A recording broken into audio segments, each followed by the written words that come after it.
Students, today we are going to start the story of the Merchant of Venice.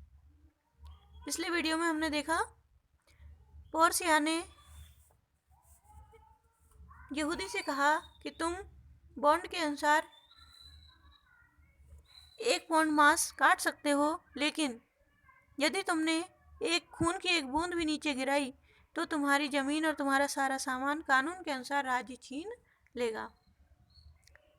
Next, Portia told the Jew that as he demanded justice, he would have more than what he desired. Portia ने कहा कि तुमने न्याय मांगा था, अब तुम्हें अपनी इच्छा से ज़्यादा न्याय मिलेगा। Portia told the Jew that as he demanded justice, he would have more than what he desired. तुमने न्याय मांगा था और अब तुम्हें अपनी इच्छा से ज़्यादा न्याय मिलेगा। The Jew was thus humbled. इस प्रकार यहूदी को नम्र कर दिया गया। He was ready to accept 3 times the amount of the debt. वह उधार की रकम की 3 गुनी रकम स्वीकार करने को तैयार हो गया। He was ready to accept 3 times the amount of the debt. Bassanio held out the money to the Jew. Bassanio ने धन निकालकर आगे बढ़ा दिया। Portia, however, intervened, saying that the Jew would have nothing but the penalty. पर Portia ने बीच में ही टोक कर कहा कि यहूदी को बॉन्ड में वर्णित दंड के अतिरिक्त कुछ नहीं मिलेगा, उसे ठीक 1 पाउंड मांस मिलेगा, न कम न अधिक, और 1 बूंद खून नहीं गिराना चाहिए।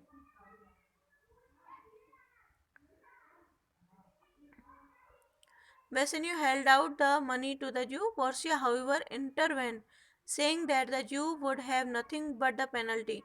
He could get exactly 1 pound of flesh, neither more nor less, without shedding a drop of blood, otherwise he would lose his goods and his life. Portia ने कहा, यहूदी को बॉन्ड में वर्णित दंड के अनुसार अतिरिक्त कुछ नहीं मिलेगा, उसे ठीक 1 पाउंड मांस मिलेगा, न कम न अधिक, और 1 बूंद खून नहीं गिरना चाहिए, अन्यथा उसका समस्त राज्य छीन लिया जाएगा और उसका जीवन समाप्त कर दिया जाएगा। The Jew now wanted only the payment of his principal. अब यहूदी अपने मूलधन को ही स्वीकार करने को तैयार हो गया। Bassanio offered him 3,000 ducats, but Portia prevented him.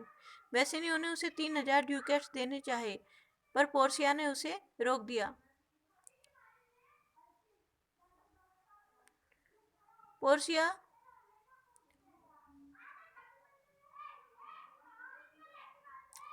ने उसे रोक दिया।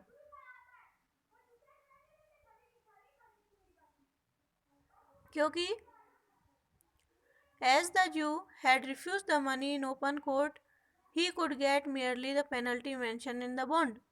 क्योंकि यहूदी ने कोर्ट में सबके सामने धन लेने से इनकार कर दिया था, इसलिए उसे बॉन्ड में लिखा दंड ही मिल सकता है।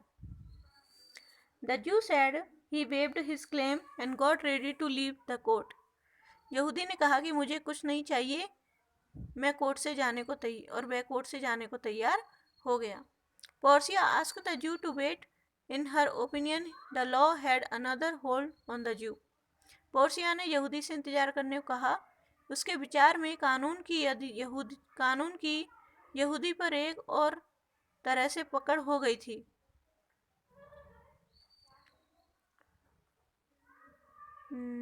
According to the laws of Venice, if an alien who shot either directly or indirectly the life of any citizen, he would forfeit 1/2 of his goods to the state and the other half of him against whom he plotted, and his life would be at the mercy of the duke.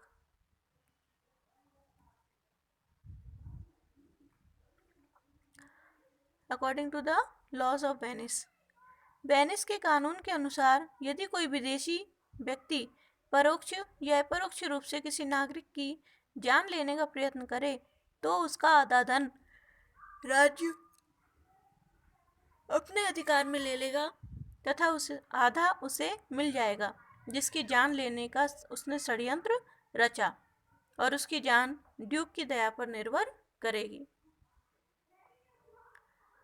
He would forfeit one half of his goods to the state and the other half of him against whom he plotted, and his life would be at the mercy of the duke. Therefore she asked Shylock to kneel and beg mercy of Duke. इसीलिए उसने Shylock से कहा कि तुम झुककर Duke से अपनी जान की भीख मांग लो। तुम झुक करके ड्यूक से अपनी जान की भीख मांग लो। The Duke granted him his life before he asked for it. उसके दया की प्रार्थना करने से पहले ही ड्यूक ने उसे जीवन दान दे दिया। The half of his wealth went to Antonio and the other half of his wealth went to the state. परंतु उसका आधा धन एंटोनियो का हो गया तथा आधा धन राज्य के पास चला गया। परंतु if the Jews showed humility, the state might reduce its claim to a fine. किंतु यदि यहूदी नम्रता प्रदर्शित करे तो राज्य अपने धन प्राप्त करने के अधिकार को कम करके मात्र जुर्माना लेने को तैयार हो सकता है। Okay, thanks for watching this video.